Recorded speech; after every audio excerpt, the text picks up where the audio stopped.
Hello, Faisal Khan here. So I've mentioned decentralized markets and trading in decentralized stock exchanges or decentralized exchanges. So how does a decentralized exchange work?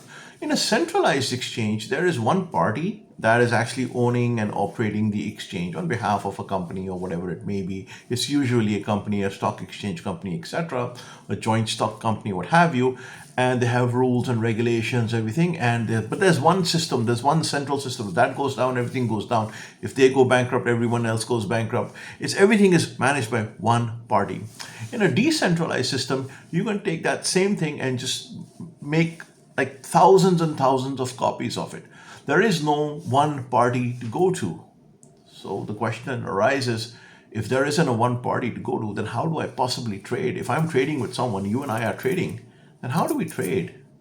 I mean, if there's no one to go to, then who are we going to? How do you find me and how do I find you? And how do we trust each other with our money?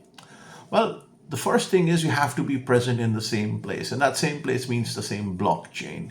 Usually it means the same blockchain. So let's say we have a decentralized exchange. It is operating on a certain blockchain. So let's say we talk about Solana. So that a particular exchange, a decentralized exchange would be, operating and running on Solana. So that's the first thing. There is a blockchain on which it runs. Then the second thing is, and we can get into and in fact, we will get into the DAOs later on, which are decentralized autonomous organizations, the joint stock company, so to speak, that runs and rules how that blockchain and that decentralization platform works. But we'll come to that later. It's not very important right now. Right now, the way you need to understand it is there's a blockchain. Each blockchain has its own token. So Ethereum has, the Ethereum token, Bitcoin blockchain has the Bitcoin block token, Solana has the Sol token, Tezos has the Tezos token, etc. So you need that to run on that blockchain.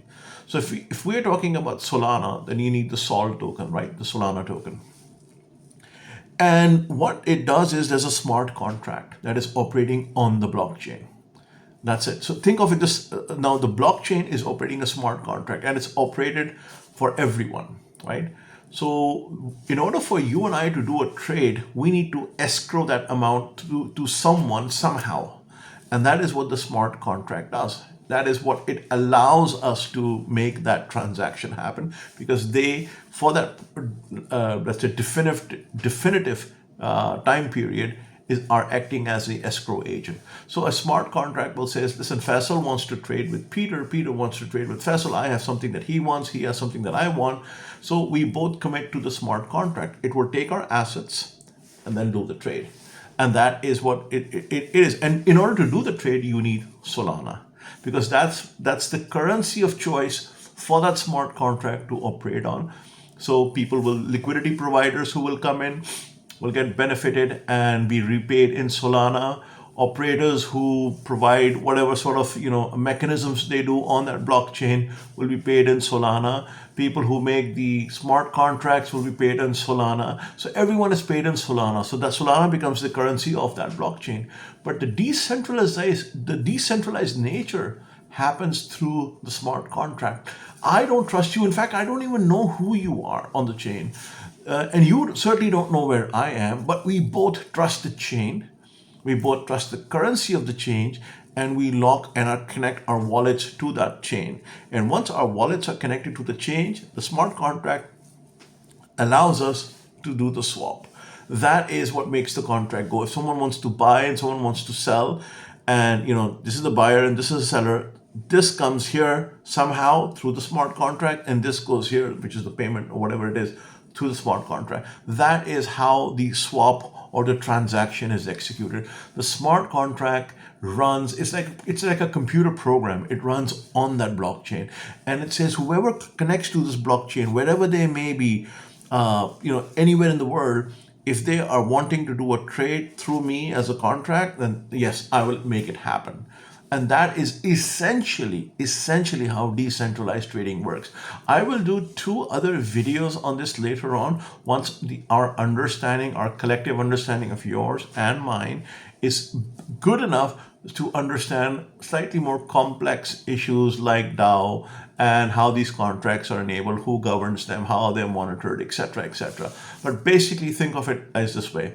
There's a chain, the chain has a token, there's someone who builds an app on it. This is a DApp, a decentralized app, in this case, an exchange, a decentralized exchange.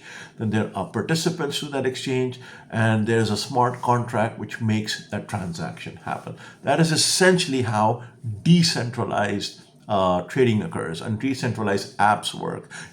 Every time you will look at anything decentralized, there will always be a smart contract associated with it. In fact, you will be able to see the contract address. It will always be, so you're able to see the address wallets, you're able to see the transaction hash, you're able to see the contract address. These are things you can always look up and check on the blockchain because of the transparency that they provide.